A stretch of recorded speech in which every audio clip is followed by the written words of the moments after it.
How's it going, everyone? My name's King Coda and welcome to another video. In today's video we are going over Sucrose, the Assistant Alchemist. We'll be going over her skills, abilities, how to build her, and use her in a team. Let's get right into it. So let's first take a look at the artifacts you want to build for Sucrose. Arguably her best in slot pieces are the Viridescent Venereer. A 2-set piece will increase your animo damage by 15%, and as a 4-set piece, it will increase the damage done by Swirl by 60%, as well as decrease opponent's elemental resistance to the element infused in that swirl by 40% for 10 seconds. If you want to use her as a strong burst support, you could run her on the Noblesse Oblige set 4-piece.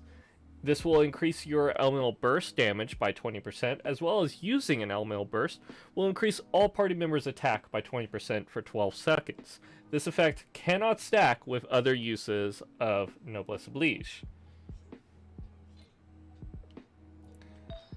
Another interesting piece to use on her if you are using her as a secondary DPS or an off support is the Wondrous Troop set. As a 2-set piece, it'll increase your elemental mastery by 80%, which Sucrose loves elemental mastery. And as a 4-set piece, it'll increase your charge attack damage by 35% since she uses a catalyst. Another good idea is to mix the Viridescent Venereer along with the 2-piece Noblesse Oblige. You do this if you have another animo character that is currently acting as your swirl, like say Venti. For weapons in the early games, you could run on her the Thrilling Tales of the Dragon Slayers. Although it is an HP percent, which doesn't really help her out too much, it does have it to where when you switch characters, the new character taking the field has their attack increased by 48% for 10 seconds. This effect can only occur once every 20 seconds. So if you combine this with the Noblesse Oblige set, you'll be giving them a 68% attack bonus when you swap to them after you use your ult, not to mention the infusion of the element dropping their resistance to it. For free-to-play, her best to use craftable weapon is the Mapamara. It'll give you elemental mastery, which again, Sucrose loves, as well as triggering an elemental reaction grants 8% elemental damage bonus for 10 seconds up to a max of 2 stacks. It's a great weapon to run on her free-to-play. From the Battle Pass, you can get the Solar Pearl. This is more of an off DPS or main DPS kind of weapon. It'll give you crit rate as the substat, and normal attack hits increase elemental skill damage and elemental burst damage by 20% for 6 seconds. Likewise, when you use elemental skill or elemental burst, it'll increase your normal attack damage by 20% for 6 seconds. A great way to use this on a Sucrose, even as a support, is you send her out, you do one normal attack, and it will increase your elemental burst damage, and then you send out your elemental burst with that 20% bonus damage.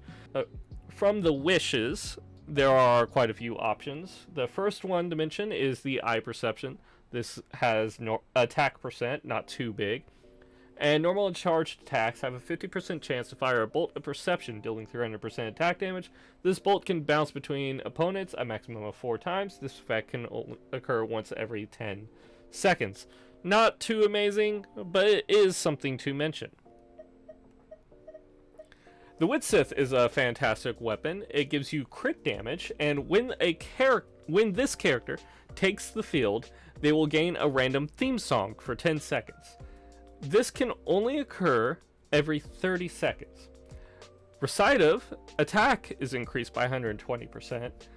Aria increases all elemental damage by 96%, and Interlude will increase your elemental mastery, Sucrose loves that, by 480, which basically puts it past the cap of where it becomes useful.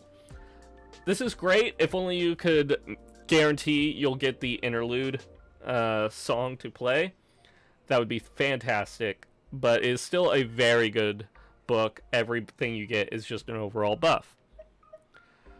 The Fuvonius Codex is also a great weapon to run on her. It gives you energy recharge. You don't really need that on a Sucrose. She gets a lot of energy as it is, but it's still nice to have. And if you crit, you have a 60% chance to generate a small amount of elemental particles which will regenerate 6 energy for the character. Can only occur once every 12 seconds. And to me, her best in slot 4-star weapon is the Sacrificial Fragments. After damaging an opponent with an elemental skill, the skill has a 50% chance to end its own cooldown, which can only occur once every 26 seconds. This allows you to get off a lot more swirls per second, as well as to get a lot more energy to help you get your ultimate back even faster than she already does. Taking a look at her constellations, her basic attack performs up to 4 attacks using wind spirits, dealing anemo damage. Her E ability, Astable Anemo Hypostasis Creation 6308, creates a small wind spirit that pulls opponents and objects towards its location, launches opponents within this AoE, and deals anemo damage. You can see the scaling here at level 8. Her burst, her Q ability, Forbidden Creation, Isomer 75, Type 2. Sucrose hurls an unstable concoction that creates a large wind spirit.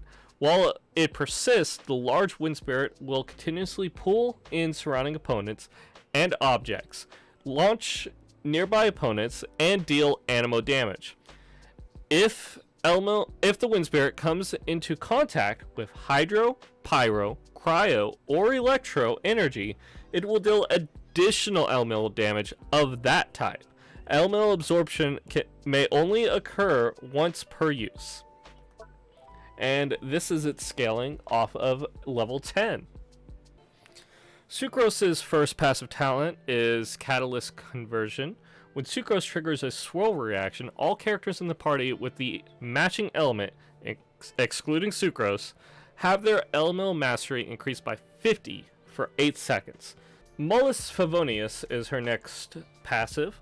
When Astable Anemo Hypostasis Creation 6308 or Forbidden Creation Isomer 75 Type 2 hits an opponent, increase all party members, excluding Sucrose's, elemental mastery by an amount equal to 20% of Sucrose's elemental mastery. So these do stack. So you get 50 plus 20% of Sucrose's own elemental mastery, which helps you do the really big, like, vaporized and melts and all that. Astable Invention is her passive talent. When Sucrose crafts character and weapon enhancement materials, she has a 10% chance to obtain double the product, but it never freaking triggers. Taking a look at Sucrose's constellations, her first constellation, Cluster Vacuum Field, Astable Anemo Hypostasis Creation 6308 gains 1 additional charge, so you can use your E ability 1 additional time. If you use Sacrificial Fragments, this gives you a chance to trigger it 2 additional times. Beth Unbound Form, the duration of Forbidden Creation Isomer 75 Type 2 is increased by 2 seconds. For those of you that don't know, Beth is the name of the Anemo boss. All the bosses have names.